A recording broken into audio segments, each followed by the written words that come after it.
हमारे संवाददाता कुमार विक्रांत हमारे साथ है। कुमार, आप तो इतने लंबे टाइम से कवर करते आए हैं कांग्रेस, और कांग्रेस जिस रणनीति के तहत चुनावी मैदान में उतरती है, आज गुलाम नबी आजाद ये कह रहे हैं the entire organisation election process is a farce and a shame. तमाशा और शर्म के सिवा ये कुछ नहीं रहा।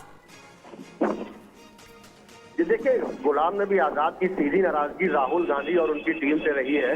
G23 को लेकर भी वो यही बात कहते रहे, और जहां तक राहुल गांधी की बात है, उनके करीबियों के मुताबिक राहुल गांधी ने इंश्योर किया कि गुलाम नबी आजाद को, कपिल सिब्बल को, आनंद शर्मा को राज्यसभा का सिंबल कांग्रेस पार्टी का नहीं मिलने पाए, तो ये नाराजगी बहुत बढ़ चुकी थी।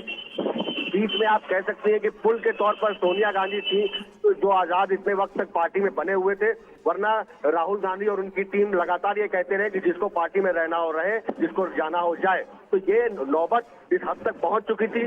आखिर में जब गांधी परिवार देश से बाहर चला गया, इनके छोटे बच्चे रहते हुए भी ये हर महीने 50,000 कमाती हैं। घर से ही कैंडल मेकिंग बिजनेस करती हैं।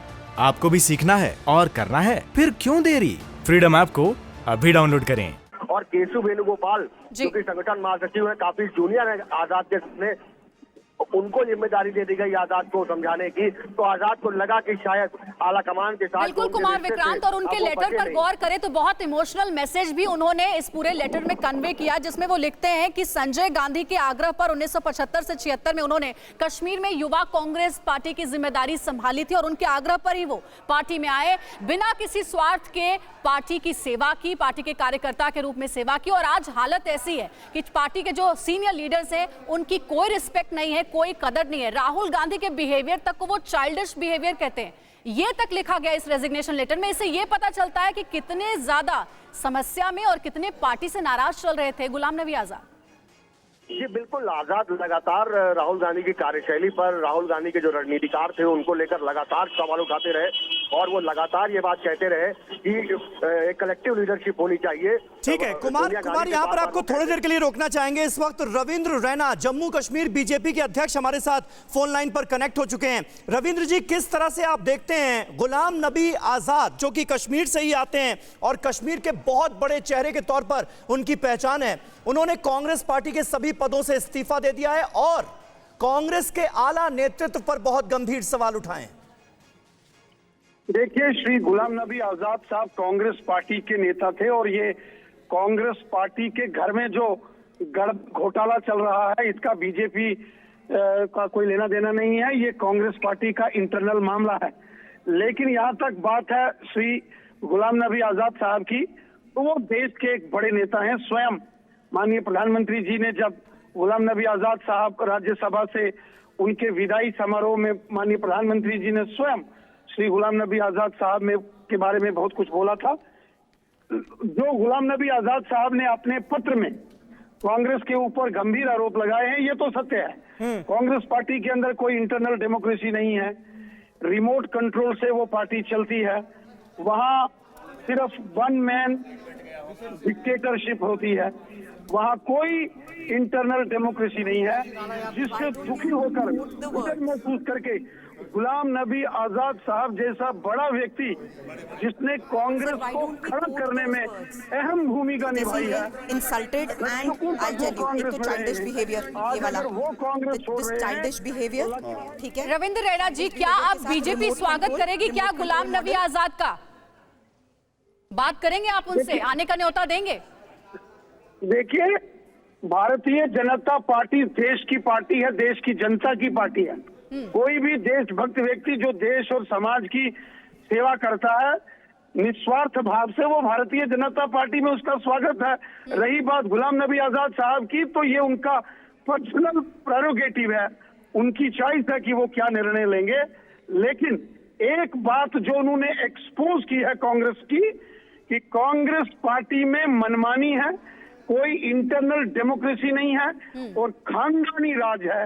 ये आज कांग्रेस के उस नेता ने कहा है जिसने स्वयं अपने हाथों से कांग्रेस पार्टी को एक बड़े मुकाम तक पहुंचाने में बहुत मेहनत और खून पसीना बहाया। नहीं, लेकिन रविंद्र रैना साहब, जम्मू कश्मीर की सियासत के आप भी मंझे हुए खिलाड़ी हैं। गुलाम नबी आजाद का कांग्रेस पार्टी छोड़ना, वो भी तब जब आने वाले वक्त में बहुत जल्द जम्मू कश्मीर में चुनाव होने वाले हैं, आपकी पार्टी से और प्रधानमंत्री नरेंद्र मोदी से गुलाम नबी आजाद की नजदीकियों का जिक्र होता रहा है। चुनाव से पहले कुछ बड़ा होते हुए हम देखेंगे क्या जम्मू कश्मीर के अंदर? ये रही बात गुलाम नबी आजाद साहब की, तो वो किधर जाते हैं, उनका क्या निर्णय होगा, वो उनका व्यक्तिगत मत है। कांग्रेस पार्टी की अगर बात करें तो जम्मू कश्मीर में कांग्रेस पार्टी शून्य है। कांग्रेस का कोई जनाधार नहीं है। कांग्रेस का सफाया हुआ है पूरे जम्मू कश्मीर से कांग्रेस की गलत नीतियों के कारण।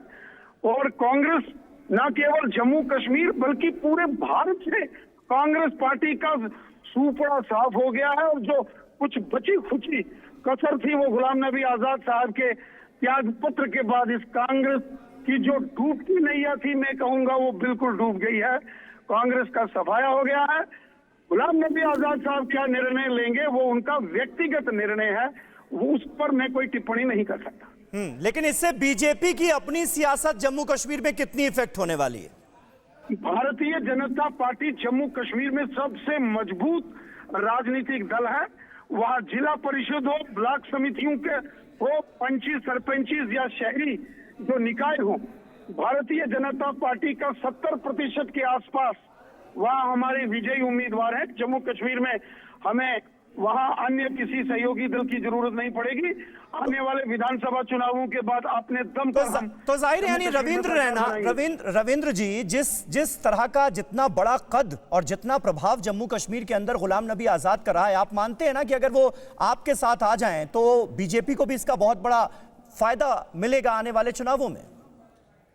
देखिए, इसमें कोई दो राय नहीं है कि गुलाम नबी आजाद साहब एक बड़े नेता हैं। स्वयं माननीय प्रधानमंत्री जी ने उनके विदाई समारोह में राज्यसभा में स्वयं बहुत कुछ कहा था, सारे देश ने सुना था। बिल्कुल। और इसलिए ये तो सत्य है कि वो एक बड़े नेता हैं, इसमें कोई दो राय नहीं। तो बीजेपी में अगर गुलाम नबी आजाद आते हैं तो जम्मू कश्मीर में आपकी पार्टी की स्थिति और ज्यादा बेहतर होगी, ये आप खुद मान रहे हैं, तो कोई औपचारिक न्योता दिया जाएगा क्या उनको? देखिए, भविष्य के गर्भ में क्या छिपा है वो तो हम अच्छा, रविंद्र रैना जी, एक और डेवलपमेंट है कि आज ही गुलाम नबी आजाद ने इस्तीफा दिया और आज ही जम्मू कश्मीर के बीजेपी नेताओं के साथ दिल्ली में आला नेताओं की बैठक भी होने वाली है। क्या इस बैठक में गुलाम नबी आजाद के विषय पर बात हो सकती है क्या? देखिए, हमारी अपनी संगठनात्मक बैठक होती है। अब मैंने स्वयं माननीय गृह मंत्री जी से निवेदन किया था, मैं गृह मंत्री जी से अपनी टीम जो हमारे वरिष्ठ भारतीय जनता पार्टी जम्मू कश्मीर के, लेकिन सर ये महज इत्तेफाक तो हो नहीं सकता कि जिस दिन गुलाम नबी आजाद इस्तीफा दे रहे हैं उसी दिन जम्मू कश्मीर के बीजेपी आला नेताओं की बैठक बुलाना। पिछले दिनों के अंदर पार्लियामेंट चल रही थी, इसलिए माननीय गृह मंत्री जी उधर व्यस्त थे। और पिछले लगभग एक सप्ताह पहले मुझे माननीय गृह मंत्री जी के कार्यालय से ये कहा गया था, आज का समय दिया गया था, इसलिए ये ठीक है, कोइंसिडेंस माने कोइंसिडेंस। ठीक है रैना जी, बने रहे आप हमारे साथ। इनके छोटे बच्चे रहते हुए भी ये हर महीने 50,000 कमाती हैं। घर से ही कैंडल मेकिंग बिजनेस करती हैं। आपको भी सीखना है और करना है, फिर क्यों देरी? फ्रीडम ऐप को अभी डाउनलोड करें।